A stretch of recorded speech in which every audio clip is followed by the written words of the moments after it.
All right, I'm back for another budget update. Hope all you all are doing well. Here's a scenario, right? We're getting into the point of the little projects are few and far between, and I'm into the spot of, all right, I got to rebuild the rear end and all the suspension.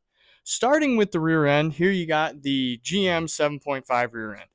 I know what you're thinking. Why did you not upgrade rear ends? Because I didn't want to. This was the cheapest route. That being said, I could have found a Ford 88 somewhere, welded it, cut an axle tube, welded it, yada, yada, yada. Didn't want to do that. Wanted to keep it the way it was because it fits exactly the way. And you can build these to handle 400 to 450 horsepower if you use the right parts and you don't drag race all the time, which is what I'm going to be doing. This is going to be a street truck. So I'm rebuilding this. Now, that being said, I went with Quick Performance Rebuild Kit for this GM 7.5. And with that, they give you the best bearings, the best races. And that's not me just saying that to blow smoke. That's true. So, along with that, I wanted to go 373 gear ratio with a posi unit. The posi unit is a Yukon gear and axle, one of the best ones that you can get. It's a Eaton style locker. Now, that being said, that cost this much.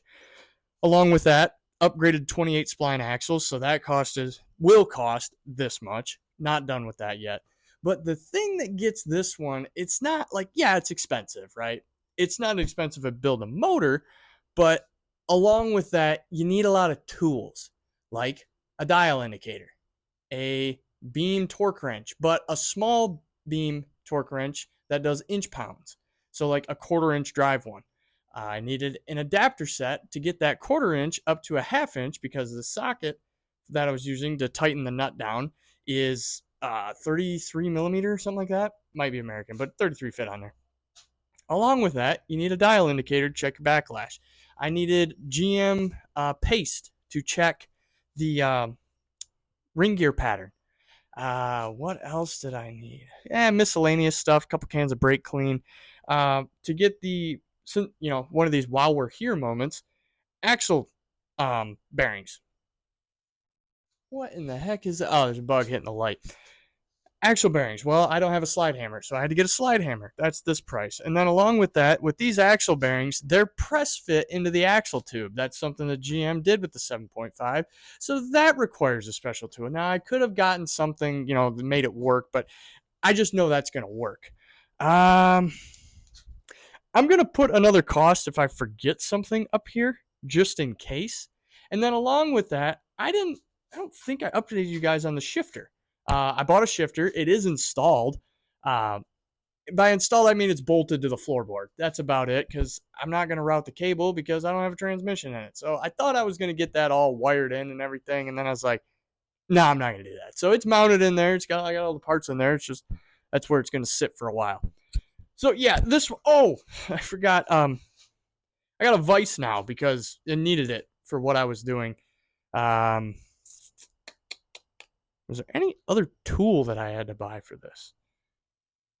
I don't think so. I ended up using a lot of stuff. So this was one of those. This was the biggest project I've done so far.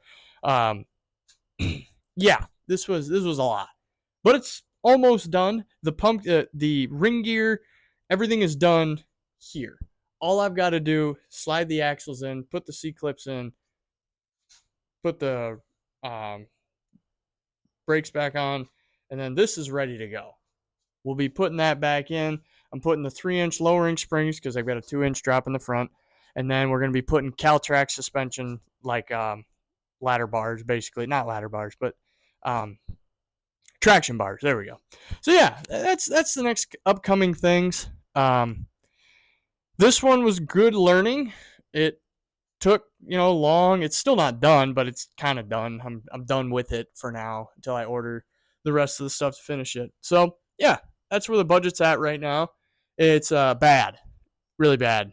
Not gonna say scope creep got it, but just knew the cost was coming and probably just didn't. I'm not making enough money on the side, so it's cutting into like my actual just money that I make from my job. But that's okay.